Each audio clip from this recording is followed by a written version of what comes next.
Buenos días, soy Gosha. Hoy en el Evangelio el Señor nos cuenta la parábola de los talentos. Había un hombre que se iba de viaje y antes de marcharse llama a sus empleados y les entrega los talentos. A uno le deja 5, a otro 2 y a otro 1.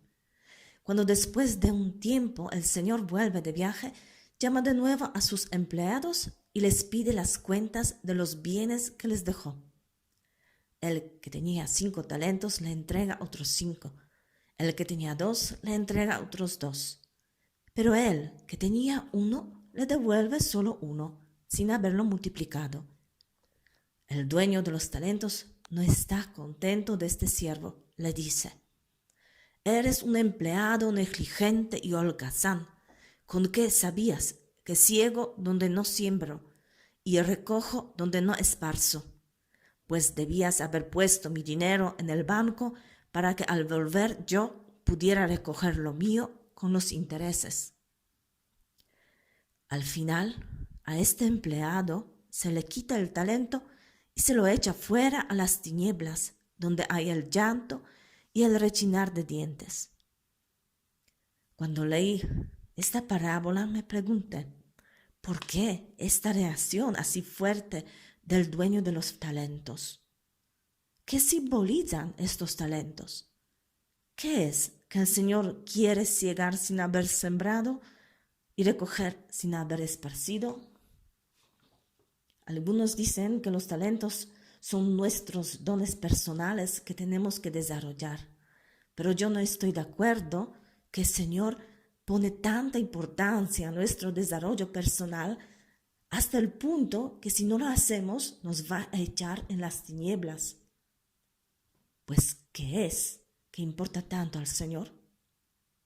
Pienso que al Señor le importa mucho que se lo conozca, que se lo ama y que se lo adora. Nosotros somos como los empleados de la parábola. Cada uno tenemos varias capacidades para proclamar su evangelio y evangelizar. Uno tiene 5 y atrae muchas personas al Señor. Otro es menos capaz, tiene 2, pero trabaja y multiplica los 2. Y hay los poco capaces, más tímidos, más limitados, pero eso no los dispensa de proclamar a Cristo a los demás. Nuestra fe, nuestro encuentro con el Señor resucitado es una gran riqueza que no podemos tener solo para nosotros. No lo podemos esconder, guardar, conservar tal como es. Tenemos que arriesgarnos y multiplicar este talento. Si nosotros hemos encontrado en Cristo la vida, el amor, la paz, la alegría, ¿cómo no vamos a decir a los que no lo tienen dónde lo pueden encontrar? Hoy el Señor nos invita de salir de nosotros mismos e ir a sembrar lo que Él pueda cegar, ir a esparcir lo que Él pueda recoger. Puede ser que no eres una persona que tiene 5 talentos, pero al menos 1 lo tienes de seguro. Atrévete a multiplicarlo para que puedas pasar al banquete de tu Señor. Que tengas buen día.